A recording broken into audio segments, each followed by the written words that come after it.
Never thought I'd be doing this, but this is the start of our dream game coming to life. Hello and welcome. Why does that sound like Code Monkey? Hello and welcome. My name is Mardy, and this is my first commentary video on YouTube, and the start of my devlog series on my game project.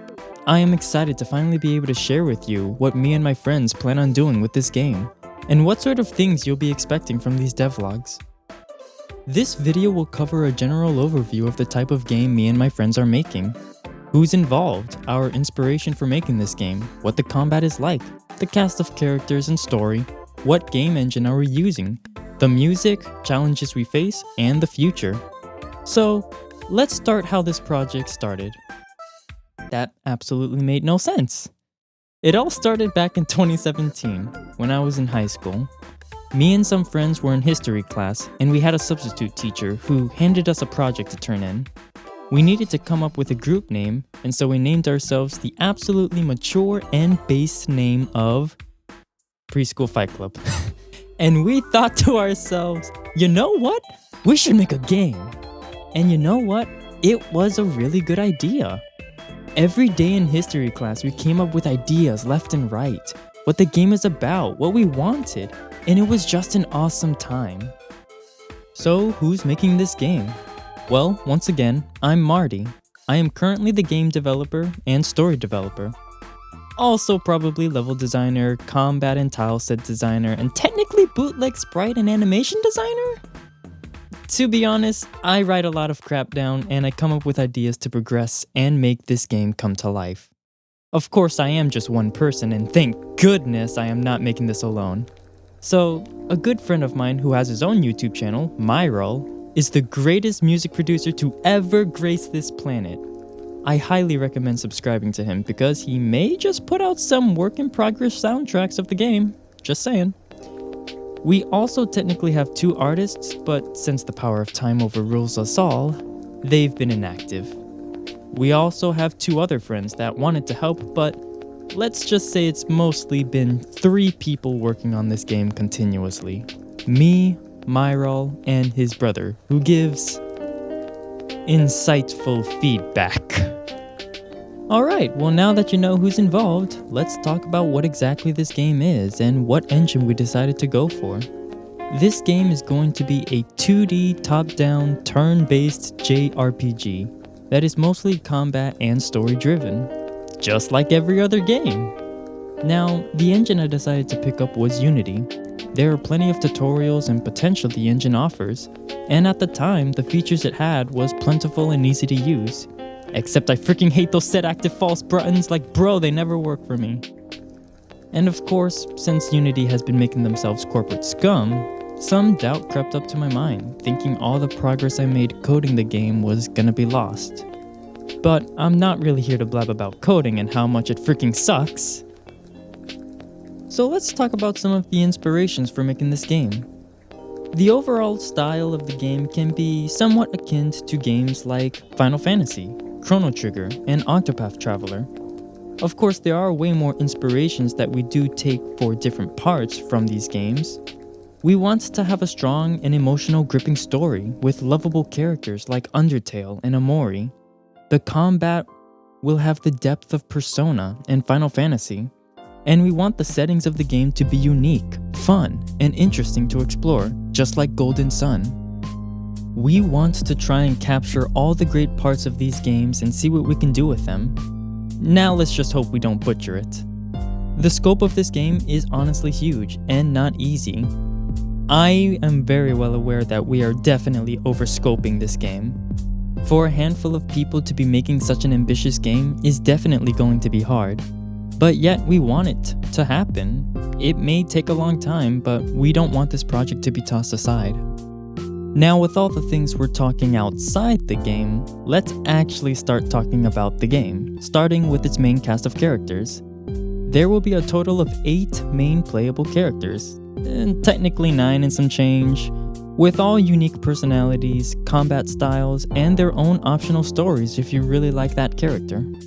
I understand that some players will have their favorites and characters they hate. So making these character stories optional allows the characters to kind of express themselves outside of the main story, not feel boxed into one story. There are also two main antagonists who are basically feminine space Nazis. I really hope YouTube doesn't kill me for saying that. There are also a whole cast of interesting bosses and enemies that support the main antagonists. We don't just want a bad villain who does bad things because I'm fucking evil! We want you to like these characters, give them personality, and add to the main story. Now, I don't want to give too much detail into the characters because if this game ever does happen, I wouldn't want to spoil everything about these characters and their secrets. But I think you're really gonna like the cast of characters we've made. Now, I do at least want to talk about the main 4 characters who are all, funny enough, loosely based off of us in real life. 4 high school friends getting together, hoping to one day explore the universe, and they get that chance through unforeseen circumstances. Sounding familiar? These characters are Brian, Kale, Mars, and Necro. Brian, being the main character, is, funny enough, the idiot comedian. He is a legit 2D character that sprung out into reality, and to be honest, he kinda is my favorite character, which is actually good because he's the main character. He allows us to make jokes and references because he is the only character in our game that can actually break the fourth wall.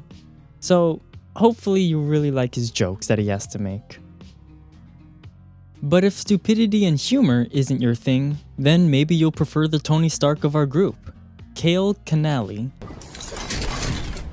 Oh my god, the legit prodigal genius of our game and the brains of the team. He probably has the most dialogue because he always knows what to do next and where to go. I mean, with smarts like him, it makes sense.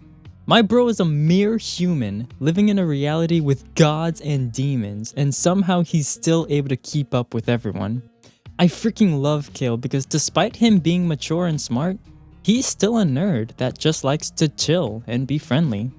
And without him, it would be impossible to progress the story. Now, moving on to something more dark and emo is my own personal character, Mars. And unfortunately, he's too similar to every white-haired protagonist with tragic emo stories. But I promise you, the story is original and some people do enjoy tragic stories that don't have happy endings or beginnings. He probably has the most unique personality, despite being the person who doesn't talk a lot about himself, because he has a split personality. One mellow and bleak, and one that's hysterical and devoid of all sanity. Like every white-haired protagonist. Or detective. Now, the final main character is kinda interesting because he doesn't really fall into a category of people. Sure, Brian is funny, Kale is smart, and Mars is emo. But Necro is kind of himself. The name shouldn't be a surprise, but Necro is basically a harbinger of life and death. He bears the responsibilities of souls, and because of his powers, it doesn't make him a human, but a demigod. And because of his powers, he becomes very important to the game's lore and story. Most of the time, he's insightful and mature, and may have a couple of based moments in our game. Oh, also, he speaks Spanish. Just thought I'd point that out. 非常好的国家，对不对？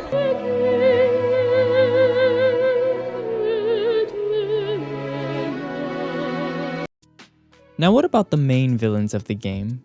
Well, as I said previously, these feminine space Nazis go by Jewel and Anna, identical twin sisters that really bounce off each other to get what they want.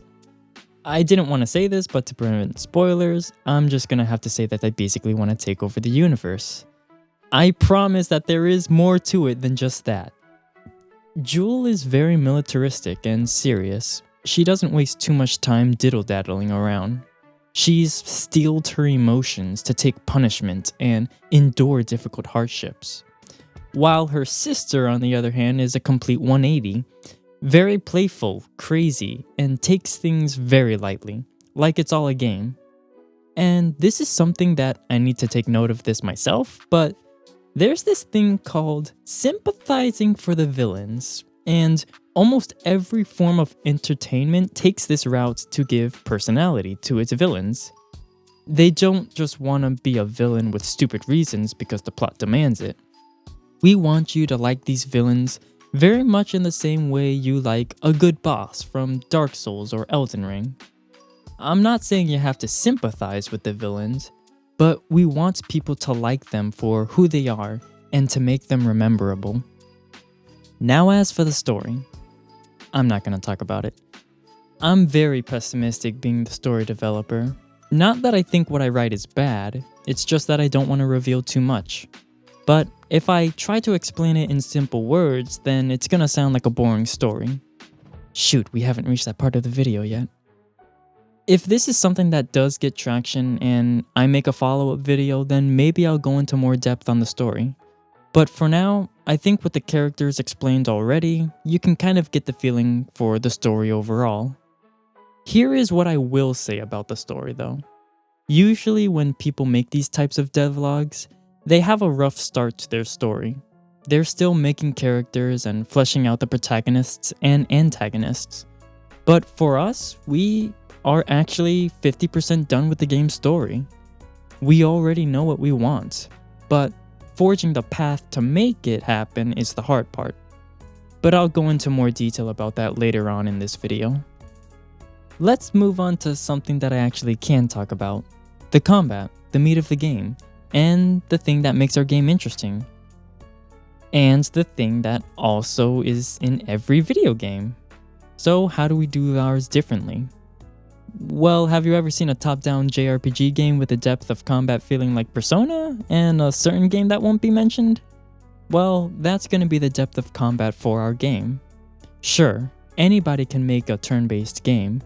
Making it unique, however, is the trick we plan to create. You'll have your standard elements like fire, water, lightning, wind, and earth. But to be honest, I think our combat is a bit too much in depth.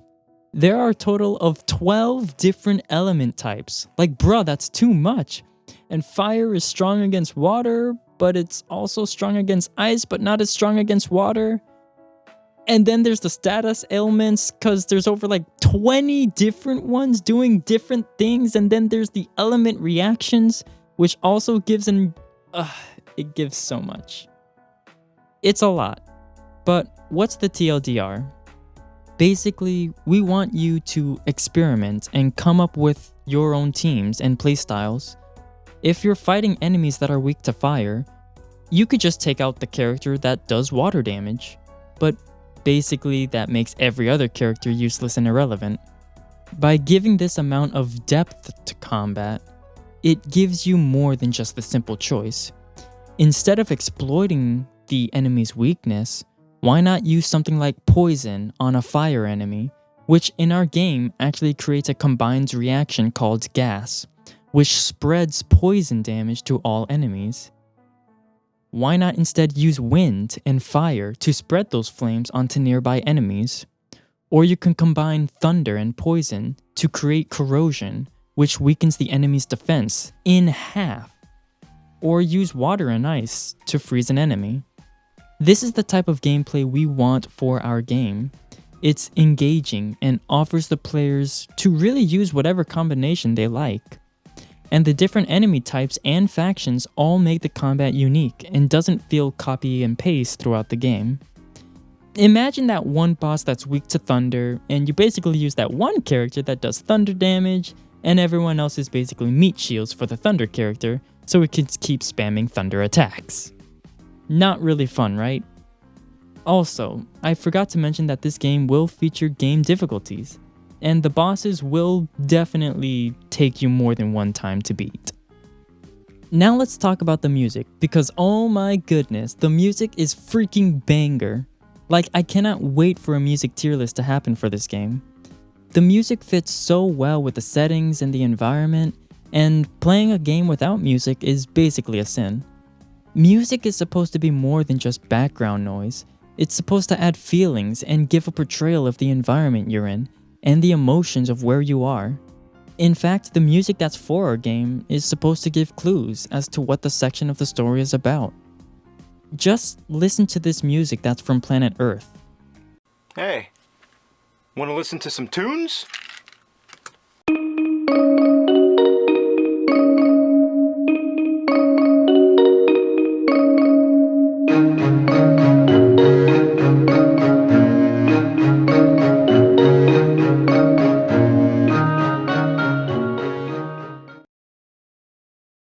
What do you imagine? Just from the music alone, you can probably already tell that Earth isn't exactly doing well. Myro is such a good artist, and I wouldn't prefer anyone else. Except for maybe Two Feathers, or like Casey Edwards. In some sections of the game, the music and sound effects are even something called diegetic. What does that mean? It basically means that the music is not just an outside layer added onto the game, it's a part of the actual world. Take for example Nier Automata.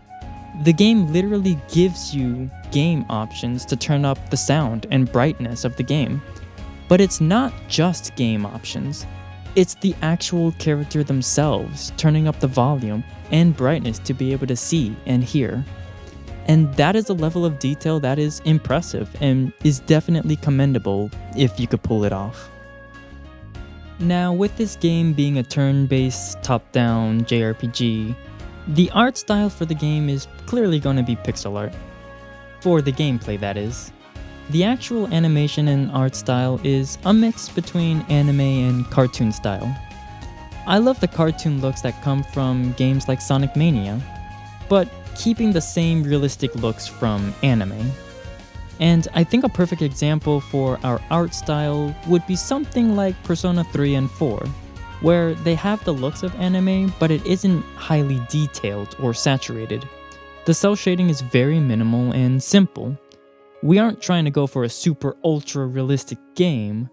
We want it to feel cozy and have its own voice.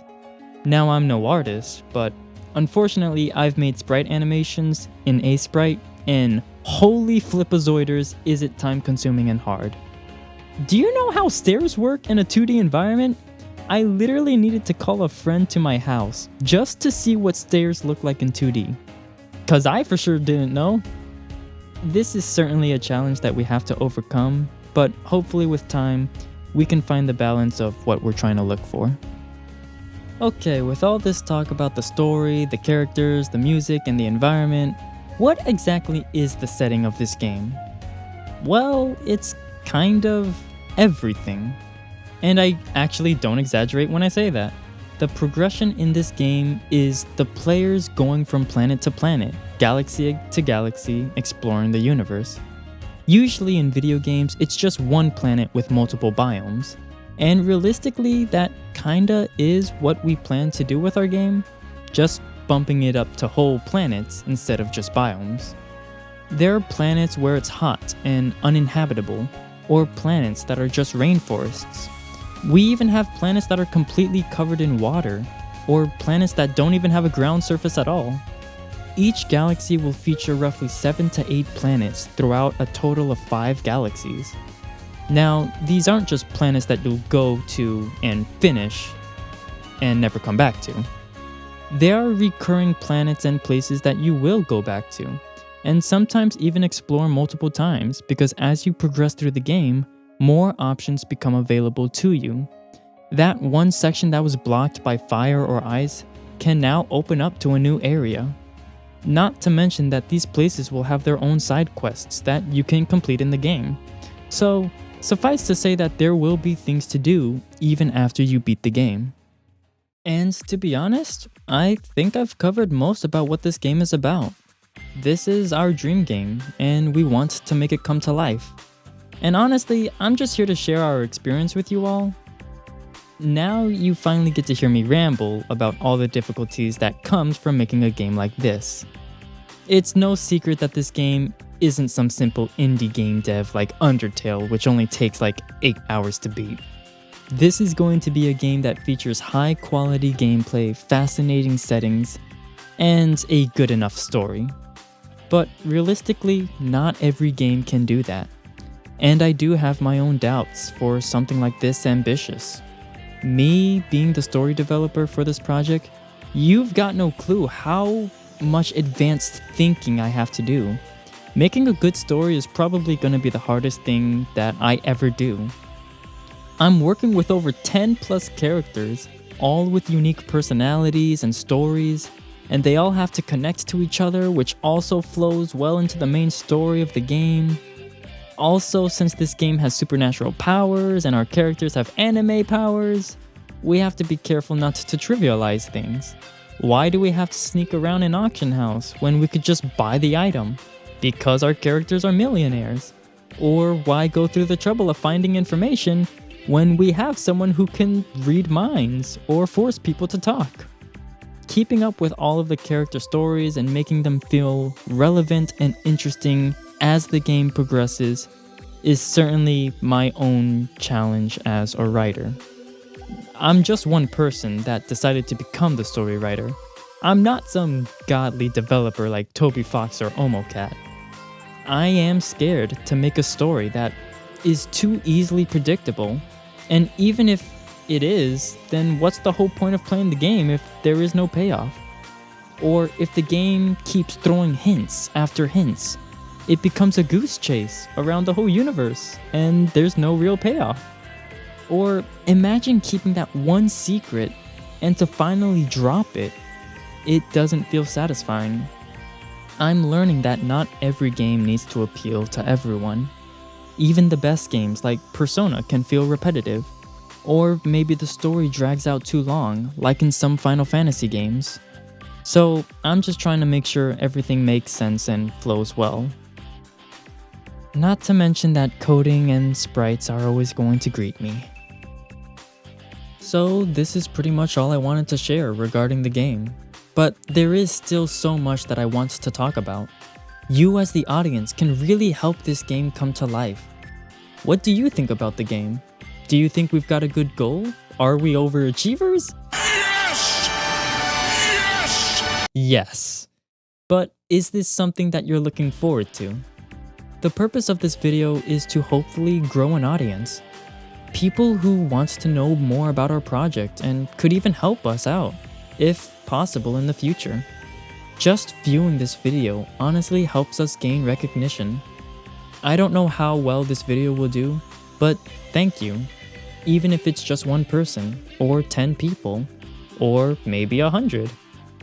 I know I didn't have much to show, but since this is just devlog number 0, this is just a chance to test the waters and see how it goes.